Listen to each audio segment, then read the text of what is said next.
You're listening to the Beats and Bars podcast hosted by BATTL Beats.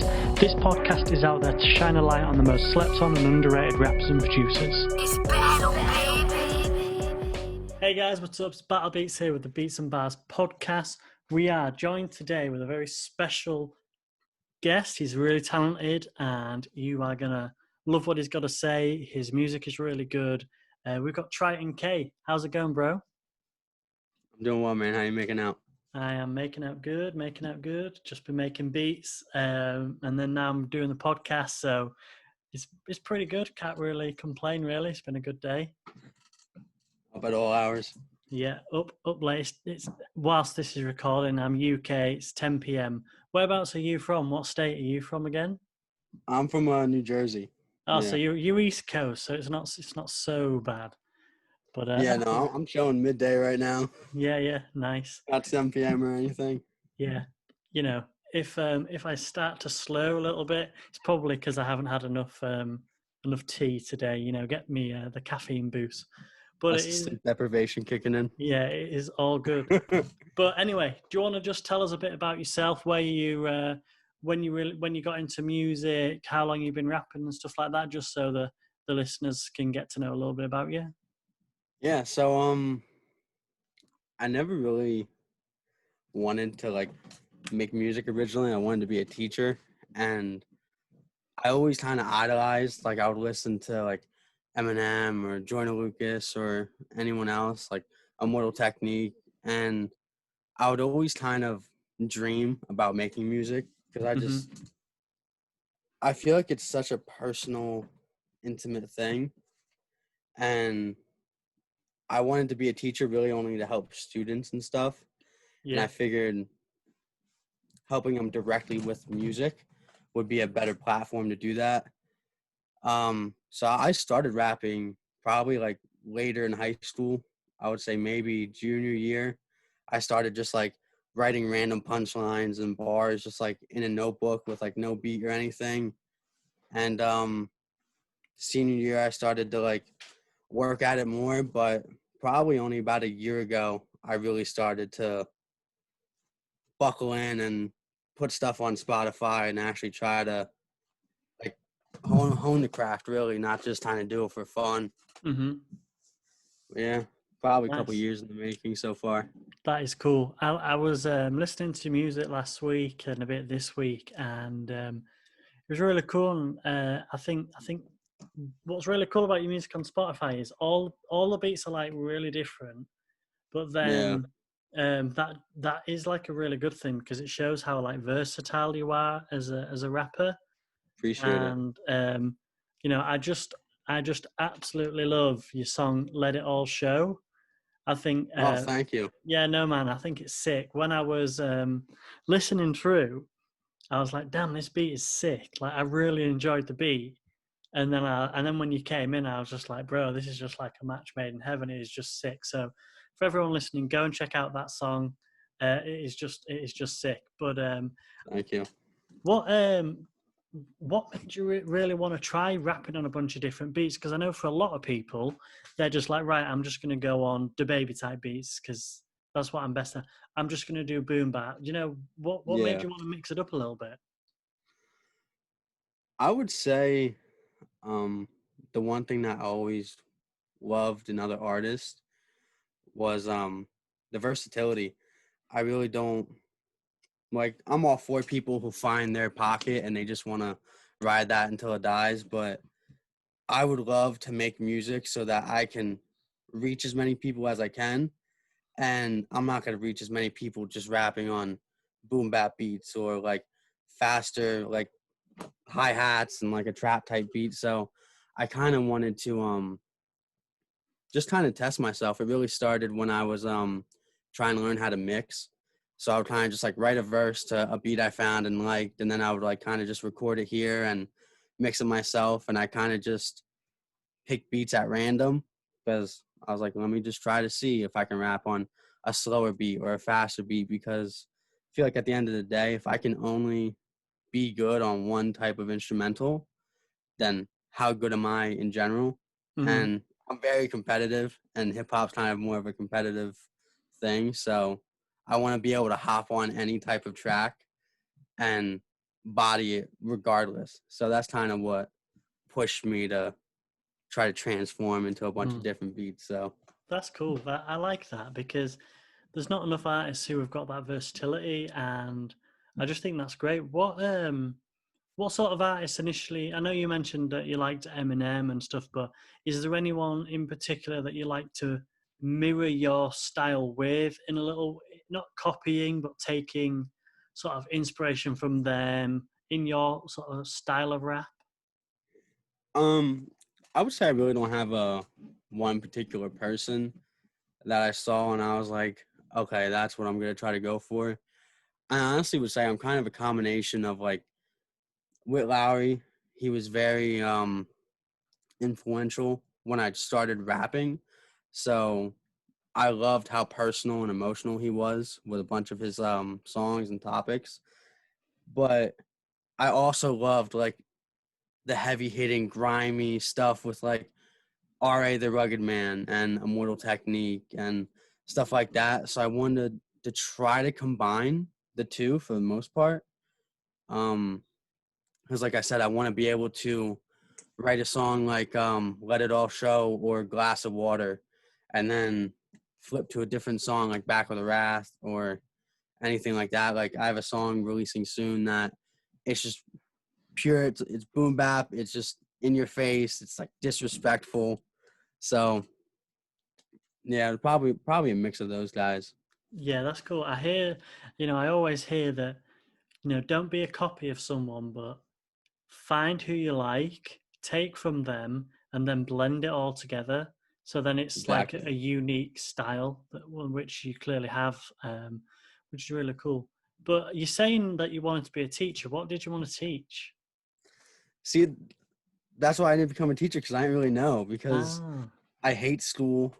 mm-hmm. I just I wanted to be in that position to help kids, with whatever they're going through. I figured that, I see what my teachers do wrong and then I could see what they do well and then try to mesh all that together. It kind of goes with like taking your influences with music or anything else. Mm, Now, like, if I'm not going to be in the field of teaching just because I love teaching students and in like a class setting, I probably shouldn't pursue it because I feel like then I wouldn't be doing the kids that I would want to help a service. I feel like I'd be doing them kind of a disservice if I go in there just because it's like, oh, I like the idea of teaching, but I actually don't want to hop in the arena and stuff mm, like that. But nice. yeah, I know.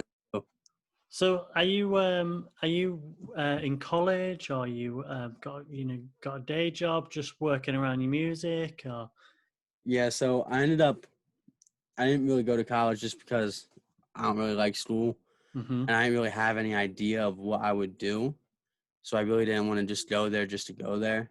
And like all the different factors come in because like with the money and everything like that. And I have a day job right now and working a certain amount of hours to be able to like pay for bills and stuff like that just didn't really align with going to college for a certain amount of time. So ultimately I chose to do the day job and work on my music because I rather feed something I'm more passionate about Yeah. than I think just do what I looks think that's good. the good thing.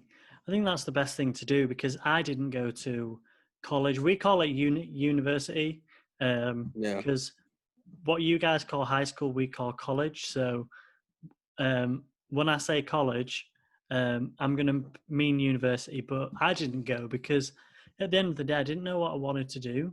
I mean, this is going back 8 years. So I'm 26 now. 8 years ago, I was like, I could have gone to uni, and I was like, there's no way I'm going to go because one, I don't want to get in 40 grand's worth of debt. Two, yeah, two, I don't know what the hell I'm going to study. And three, because I wanted to do music so much, I literally just like didn't pay much attention in school because I could have got better grades. I could, but I didn't care about it. I wasn't passionate about it. So I didn't put yeah, the effort in. Whereas, like, if I'm making music or I'm doing something else, I'm like all in and I'm like going for it and I put all the effort in. one funny story is that sort of adds to it. So I've worked in like hospitality all my life, like working in hotels, restaurants, events.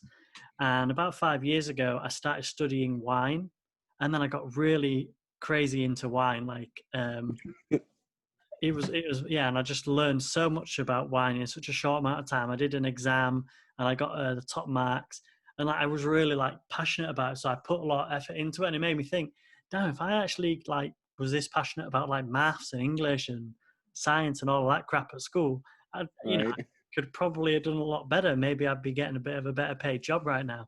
But music was what I was passionate about. So all I wanted to do, I used to play like music every night after school in band and stuff. So I was just like, I'd rather just like chill at school than go and do what I want to do. So yeah, that's what it was like for me. And Yeah, yeah. I kind of struggle with the same thing. Like, I feel like I don't become interested in many things, Hmm. but the few things I do become interested in, I kind of engulf myself in. Like when I was younger, like it was just like something small, like solving a Rubik's cube. I would like become obsessed with it, and then like I get really good at it and kind of just like set it down, and then magic tricks, Are pick you it good at up, magic get decent tricks? at it. Hmm? Are you good at magic? I mean, not anymore. I was doing it. I broke my collarbone in like 8th grade, so I was like shut in for the summer. So I was just like solving Rubik's cubes, like watching David Blaine. So it was kind of a tough summer, but Nice. no, I feel like that's a struggle that a lot of people face is that because I feel like a lot of people are better at most things than they give themselves credit for. And it's all about just finding what you want to apply yourself to. And I feel like a lot of people kind of just like pick random things just because, oh, well, this is the next step that I got to do. But Mm, you yeah. ultimately choose whatever. Definitely. So you said I've been seeing on your Instagram, and you just mentioned there that you've been working on your mixing of your own Hmm. music. What was that? Yeah. What was that like? Because have you previously like paid producers to mix it for you? Have you always been mixing your own stuff and putting it out and trying different things? And So originally, I've never mixed a single that I've released to Spotify.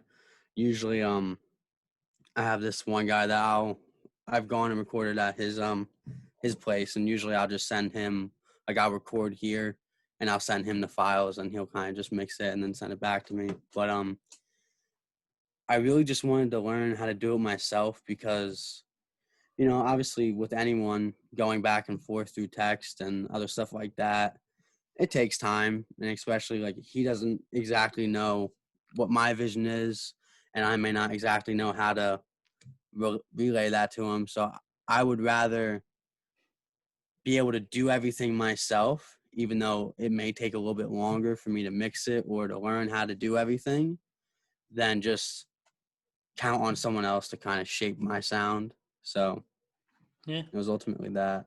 I think that's a good idea. I mean, don't get me wrong. I think you might get a better product if you use a producer, but Definitely. I think what's really cool is that you've decided, right, I want to learn how to do it. And yeah, it might take a bit longer, but at the end of the day, that means that you're learning another skill as well. And then that Yeah. means that that could open up so many opportunities for you, because then you're becoming the engineer. You're not just becoming the rapper, you're becoming an engineer. And Right. you've got a good ear as well. So, that could put you in a lot of good positions if you keep honing in that skill and learning. I saw that you was doing the Slate All Access Pass. No, the Slate Yeah. Academy. Um, I watched a bunch of those videos and I learned loads. What did you find them to be like? Honestly, I love him. Like I saw his like little ad. He was flipping an egg and he was just like messed it up and he was talking about it was like free for like 90 days. So I was like, why not? Let me just go check it out. And I was watching his tutorial with I think it was Cameron Cardi, I believe his name was. He was just talking about mixing hip hop and he was mixing the Is Kevin he the Gates guy from song. Louisiana? I think so. Yeah, yeah. And I just got so much value out of that one video. Hmm. And I saw they had like 6 or 7 other videos that would apply to what I'm doing. So I was like, let me just try it. And especially, I follow along better if I'm using like the same plugin that they're using in the video. Mm-hmm. Because when I started it, I still didn't like fully comprehend. Like, I see a compressor from like Waves, and then I see a compressor from like Sound Toys or something like that. And in my head, I would have trouble kind of like, how would I do the same thing with this one, But now I kind of know more about everything, like what a threshold is and what release is and attack and all that stuff. So now I feel a lot more comfortable with going from plugin to plugin without just like memorizing patterns on the plugin of, oh, I know what this knob does and I know what this knob does. So I feel like I'm a lot more versatile now that I know, and I've watched all those videos and played with their plugins and everything else. So definitely happy I decided to go with it. Nice. Do you have this subscription to get the plugins? Because they're sick. Yeah, dude, I love them. I love the virtual mix rack. Yeah. I I use that literally all the put it on time. it. I literally put it on everything. Like, Right? you've got a raw vocal, you just find a preset for like warm vocals or pop vocals or whatever, and instantly it just sounds way better. Yeah, it It, sounds amazing. and then obviously I'll go in and tweak it and stuff like that and add a few things. What I found is that because I use the virtual mix track on almost every beat and mix I do, and it's almost on every instrument. My computer's getting really warm when I'm doing it, but I'm finding that it just adds like a whole nother level of like warmth and richness to the sound of the song. Just because the plugins are like analog emulated, so they're meant to like give that feel that proper Yeah. $3,000 compressors give. So I definitely notice a difference from using them plugins, and it's super cheap as well. Like I'm paying like Yeah, right? 10 bucks a month, and then it's going to go up to 15. So what I'll probably do from now on is pay once it's up, I'll pay annually, but that'll be next year. But they're just so sick. So if anyone's actually wanting to get into mixing, get the Slate All Access Pass, because the plugins, even if you just pop a preset on there and do a few tweaks, it's going to sound amazing. But Yeah, yeah. they're perfect. So when's your next song coming out? Is this the one you've mixed? Yeah, this is the one I mixed. I don't have an exact date for it. I'm still I'm trying to do a lot more with it than other releases. Like I'm trying to work on a lyric video for it and some other type of videos. Like I'm probably gonna do a how I mixed. The song's called Pedestal. Um, yeah, I'm super excited for it. Like I'm still working on the cover art. Um, Shout out to my girlfriend Haley. She does all my covers. She's awesome. But Is she yeah, there in the corner, like making sure that you gave her a shout out? yeah, a little gun to my head, but nah, she's awesome.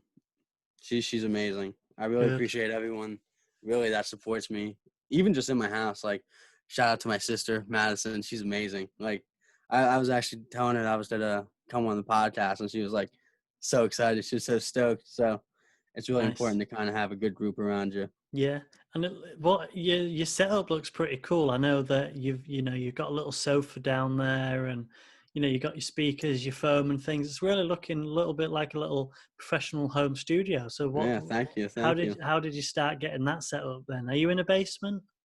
Yeah, I am. Yeah, making music in the basement.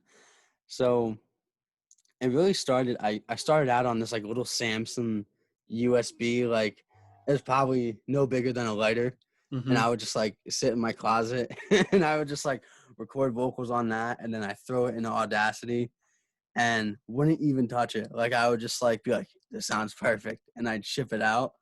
But yeah, it really all changed when Christmas came. Really, I was grateful enough. My dad, just he knows when I get passionate about something that I'm pretty serious about it. So he saw that and he helped me out with some studio stuff. Like he got my microphone and my speakers, and it just made a world of difference. Because I was just mixing on like regular headphones before, and they were pretty good, but having those monitors really, really changed a lot. And I didn't really realize it until I got them. But Yeah, yeah, that's cool. But it's cool to have a little setup as well. Like when me and my wife we moved in March, because we're saving up to buy a house. So we moved in with my mum and stepdad, and I went from having my own room to make music in to literally having my music studio in my bedroom again, like when I was, Mm, younger. And it's a little more challenging. I really just miss having my own space to do it. Um, yeah, right. because I don't know about you, but I don't like anyone being around me when I'm making music. I'm locked in. I can't have any distractions. If someone's there, like if my wife's like chilling on the bed watching TV, and I'm there Yeah. making beats, that even though she's not doing anything, that just like distracts me, and I get distracted really easy. So when I'm driving, like I got to real concentrate because I see something, I'm like, oh, that's cool. I got to real concentrate. 4 lanes over. Yeah, so I really envy you've got your own room. And don't get me Yeah, wrong, we're gonna buy a house, in the next 6 months. So I'm gonna have my own epic space. I'm gonna build it's awesome. an epic studio. But it's really cool that you got your own space. You can just lock in. And are you putting in a lot of time to make music, or is it more? Oh, some days I'm not, or is it like, is it a daily grind? So honestly, with me, my inspiration peaks and just drops like no one's business. So there'll be like weeks out of the month that I'm locked in. Like I'm writing every single night. I'm trying to, you know, get songs going. I'm trying to learn about marketing and stuff like that. And then there's other weeks where it's just you don't really touch a pen. You don't really touch your phone. Don't listen to beats. Don't do anything. And I feel like that's normal for a lot of people. I feel like a lot of people do go up and down with inspiration and stuff. I just think the big thing that I've been trying to work on is just creating, even when you don't feel like creating. Just write something, make something, because Mm, ultimately pushing through that little barrier is just to make you that much better in the end. So definitely. yeah, I give a decent time to it, but definitely not as much as I would like especially with this new setup. Like if I could just live down here or just like live in a little box and just make music, I'd be happy. Like That's cool. don't That's need cool. anything too fancy. Hmm. Have you got? Obviously, you've mentioned you've got a new song coming, but do you have any others in the pipeline that you've got nearly ready that you're ready to release, or is there potential for an EP or an album or anything like that, or what's your plan? So right now I have I have one song fully mixed and ready to go, and I have probably like 9 or 10 that I just have to really just record and mix that are ready to rock. But that's one thing I've been kind of conflicted on. I don't know if I want to release each song individually and try to do more content with it instead of just like dropping like, 4 songs together and then just having it sit like that. I'm kind of thinking I'm leaning more towards I'll drop like one single and I'll try to create a lot of content around it and try to keep it up for a little bit and then drop another single and then do the same thing. So I'm kind of constantly hitting these little peaks. But yeah, it's something I'm just got to figure out in time too, just how I want to release all the content that I do have. And that's just going to come with doing it, messing up a Yeah, couple times, figuring it out. So I think making a load of content just really helps, regardless of whatever. So I think if you just released all the songs as singles, I think that'd be sick as well, because you get a lot of yeah, traction on your songs already from what I've seen. So if you just kept popping singles and having a shit ton of content around that, yeah. I could totally see it growing huge as well. But what would you say sort of your 5 year plan is? I know it's often a hard question to answer, but 5 years time, what would you see yourself doing? So in 5 years, honestly, still making music. Um, I don't know exactly if I'll be in the position. I hope and pray I'll be in the position where I don't have to work a day job or Hmm. anything. Where honestly, if I just make enough money to live off of music, I'll be happy. Like I don't need to be like a millionaire or anything. Like as long as I'm just not going to a job that no one wants to go to their day job. But as long as I'm just making music for a living, I'll be happy, honestly. You'd sacrifice having the golden diamond chains and things like that just to make ends meet. Yeah, I don't really rock with like necklaces. I feel like I wouldn't look good with a necklace Yeah, anyway. So it's like, that's the same with me. Like why I see, waste my money? you go to all these like clothing stores, you just see the models, the mannequins with like necklaces on. You try one on yourself, you're just like, nah, doesn't suit me. Just Yeah, no. right. Like I know in my head sometimes I'll think I look better with something than I actually do, and then I'll see like a picture and I'm like, dude, I'm such a dork. Like, why would I Mm, even think about putting that on? yeah, But it's totally true. It's totally true. But right, yeah, it's crazy. Like the clothes I wear, I'm not really into like buying expensive clothes because like maybe I did when I was a bit younger, but usually like I'm wearing like a black t-shirt, jeans, trainers. I don't really like stress out about it. It's quite boring really. But sometimes I'm like, I'd rather spend the money on better plugins or a new exactly. VST. If I'd rather drop 80 pounds or dollars on a plugin than like a t-shirt that you could get for $10, but it's $80. It's got a logo on. Right. I just I don't never know. understood that. No. Like, I got this shirt. I don't know if you play Mortal Kombat at all, but I got this from my man. His name's Jesse, and it was just like the little things just makes me tick. Like Noob Saibot, I don't know if you know him, but he's my main in that game. And it's like I'd rather rock a shirt that's just like got a cool graphic on it or something than like a shirt with a Gucci logo. Like Mm, I don't know, I feel like that's so overplayed nowadays. Like I don't yeah. know, I just don't get it at all. It just makes no sense to me. Is your hat like a merch hat? It's got a TK in it for Triton.K A. It's pretty cool. So I don't know if you can see it that well in the video, but Is I that a drew the Trident? logo.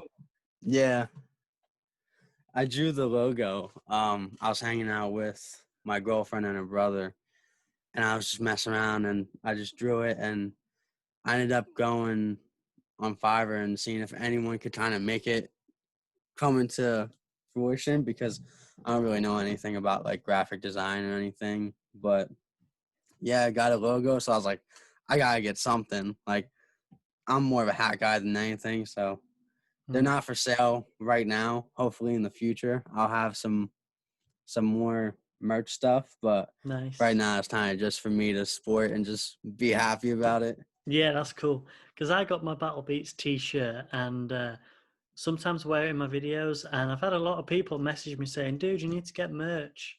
It's like, Yeah. I just don't feel like I'm like big enough. Do you know what I mean? Like, it's like, I know exactly what you mean. yeah, man. I'm a real successful producer. I've got 1K followers on Instagram.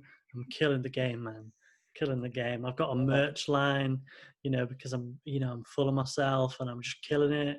Buy my merch, It's just like, no, man. I just, maybe if I've got like, if I'm a little bit more successful, I'll probably sell merch. But right now, I mean, I made some on Teespring because this guy wanted to buy some, and that's totally cool.